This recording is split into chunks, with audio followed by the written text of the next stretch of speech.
lot of people were wondering if I comfort my children when they have a tantrum, or I name their emotions for them, or I provide them with some sort of support. And here's my answer. First things first, I explained this last week, but we have some new followers here, so I'll say it again.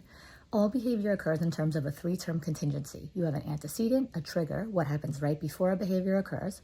There's the behavior, what somebody does, and then there's a consequence, what happens right after a behavior occurs. And that can be good or that can be bad. Doesn't matter, it's just whatever happens right after a behavior. Now here's something else I say a lot on my account. There's nothing more valuable than parental attention. Negative attention, positive attention, doesn't matter. Kids love our attention. If I ask Grace not to eat a sand toy, and I tell her if she eats it, I'm going to remove it, that's the antecedent, and she engages in the behavior of eating it, and the consequence is that I remove it, and she has a meltdown, she cries. If the consequence that I provide her with is comforting her and attention and naming her emotions, then what Grace would learn in that moment is when my mom asks me not to do something and I do it and I cry, she comforts me and she hugs me and she provides me with love. And that's great. I just got lots of mom's good attention for doing something I wasn't supposed to do. This is great. I'm going to do that again in the future. And most behavior is learned. And I talk about this in my practical parenting course coming up about how behavior is learned. But so what Grace would learn in that moment is when my mom asks me not to do something and I do it, the consequence is good. I'm going to do that again in the future. Now let's say we do what I did in the video. So what I did in the video was the antecedent was, I told her, you put that toy in your mouth, I'm going to take it away. The behavior she engaged in was she put it in her mouth.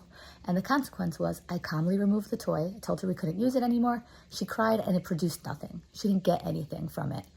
The toy was removed and it didn't result in my attention. And so what Grace then will learn in that moment, well, we'll find out in the future, but what Grace is going to be learning is when I am asked not to do something and I do it, it doesn't work out for me because the toy's taken away and it doesn't produce anything. My mom doesn't come and hug me and name my emotion and talk to me about what I did.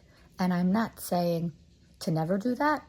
That's not what I'm saying at all. But if Grace is engaging in a behavior for attention, she put the toy in her mouth. She knew what she was doing. She wanted to see what I would do. And I provide a consequence of giving her attention. Doesn't matter what shape or form it comes in, positive, negative, then I'm feeding that behavior. I'm giving it what it wanted. And so that behavior is going to increase. With all that being said, yes, of course there are times, many times, I'm a mother, I provide love and sympathy and affection. That's my job as a mom. But what will not produce that is problem behavior. I will not give that to my kids when they engage in problem behavior because that would teach them that problem behavior results in that. Hope that answered your question.